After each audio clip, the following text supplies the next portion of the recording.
Bonjour, dans cette vidéo, nous allons parler des problèmes de soustraction. Elle fait suite à celle sur les problèmes d'addition et je vous conseille de la visionner si ce n'est pas le cas. Qu'est-ce qui va nous signaler que nous sommes dans un problème de soustraction? Tout d'abord, dans un problème de soustraction, on va utiliser le signe moins. Et tout comme dans les problèmes d'addition, il va nous falloir remplir certaines conditions. La première est la même. Il faut le même type d'unité.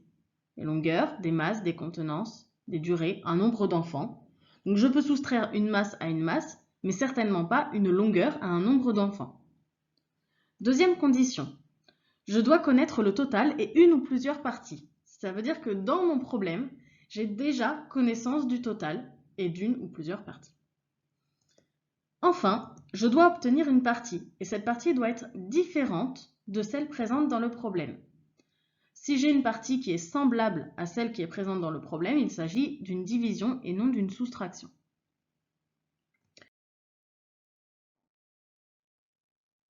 Erin sait que le poids total des fruits qu'elle a achetés est de 4 kg.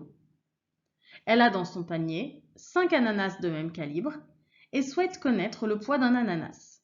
Peux-tu l'aider? Bien évidemment, on peut l'aider, mais ce qui m'importe ici, c'est de savoir s'il s'agit d'un problème de soustraction, oui ou non. Je vous laisse relire le problème.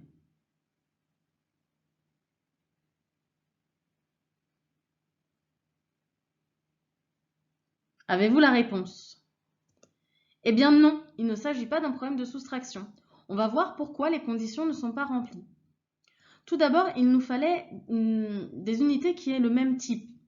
Ici, on me parle de kilos et d'ananas. Bien sûr, j'ai des unités différentes, un poids et un nombre d'ananas. Donc ma première condition n'est pas remplie. Je pourrais m'arrêter là, mais je vais quand même vérifier que les autres conditions ne soient pas remplies. Deuxième condition, il nous fallait connaître le total et une ou plusieurs parties. Ici, j'ai le chiffre 4 et le chiffre 5 qui correspondent 4 à un poids qui est 4 kg et 5 à un nombre de fruits qui est 5 ananas. Et tous deux représentent un total. 5 ananas, c'est le total de fruits et 4 kg, c'est le poids total. Donc, ma deuxième condition n'est pas remplie. Enfin, passons à la dernière. On me demande le poids d'un ananas. Il fallait que je doive obtenir une partie différente de celle connue dans le problème. Ici, on me demande d'obtenir une partie semblable aux autres, puisque tous les ananas sont identiques, ils ont tous le même poids. Il s'agit là donc d'un problème de division et non d'un problème de soustraction. Deuxième exemple. Le panier de Karima est plein, il pèse 5 kg, mais quand il est vide, il ne pèse que 550 grammes. Quel est le poids du contenu du panier de Karima? Est-ce que oui ou non, il s'agit d'un problème de soustraction? Relisez bien le problème.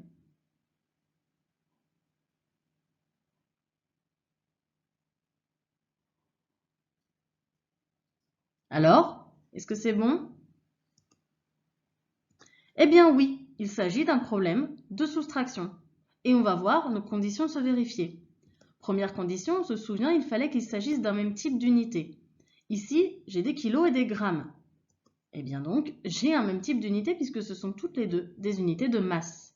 Première condition, vérifier. Deuxième condition, il fallait que j'ai un total et une partie ou plusieurs parties. Ici, j'ai 5 et 550. À quoi correspondent ces nombres? Eh bien, 5 kg, c'est le poids total du panier plein, et 550 grammes, c'est une partie, puisque c'est le panier vide.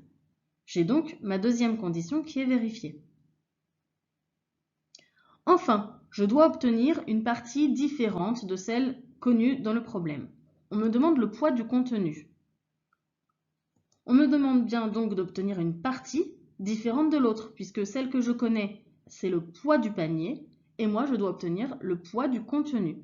Toutes mes conditions sont vérifiées, j'ai donc un problème de soustraction. J'espère que vous avez compris et que vous pourrez passer maintenant aux exercices. Au revoir.